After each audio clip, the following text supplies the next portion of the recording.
My name is Barry Schleifer. I was ETN-3 when I got out. I went in as a seaman. This was a West Bank cruise. This is the only time that the ship was in a war zone. We arrived, I guess, in early part of May of 1968.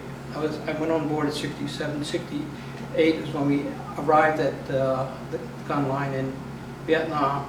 I can remember standing on the bridge when we relieved the ship that we were leaving in Vietnam. I remember the captain was talking with bullhorns back and forth, saying, "Watch out when you get to Cap Lay, Taggart Island," because they were fired upon several days ago. Well, 3 days later, we happened to be in Cap Lay, Taggart Island, and I was a boatswain mate at the time, standing watches. I was lee helm. Lee helm operates the speed of the ship. I'm standing there operating. We were going like 5 knots.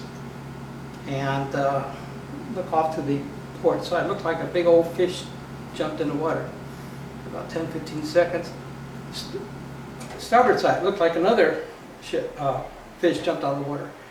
By that time, the captain came out on the deck. Pod houses. Those aren't fish. Those are shells. At that time, we went all ahead flank. We were going like 5 knots. And it turns out there were 2 shore batteries at Cap Lay in front of us and 2 in back of us. And they waited till we got in the middle and all 4 of them opened up on us.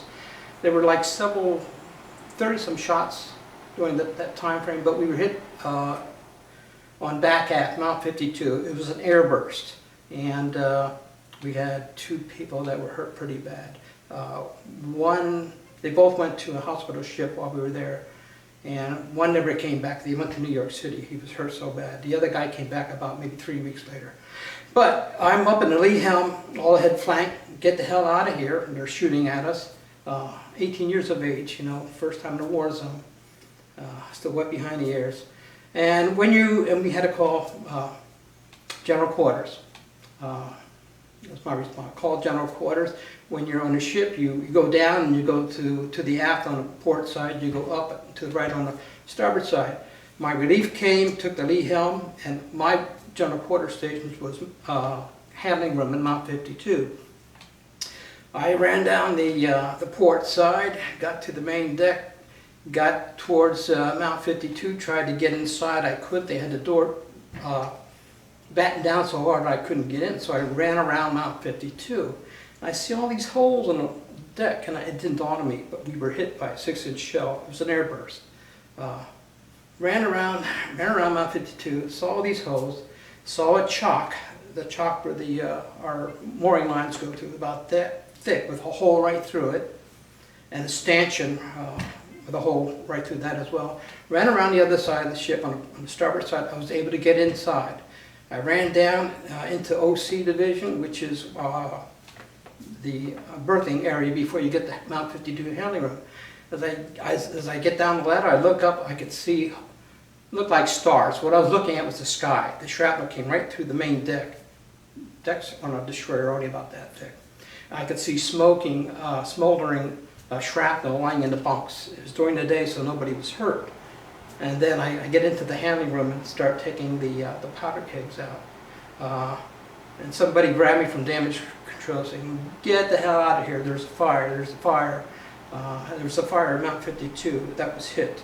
And somebody grabbed me, took me out, I sat in the middle of the corridor because I had nothing to do. General quarters was handling room. They didn't want anybody down there other than damage control. I was just shaking.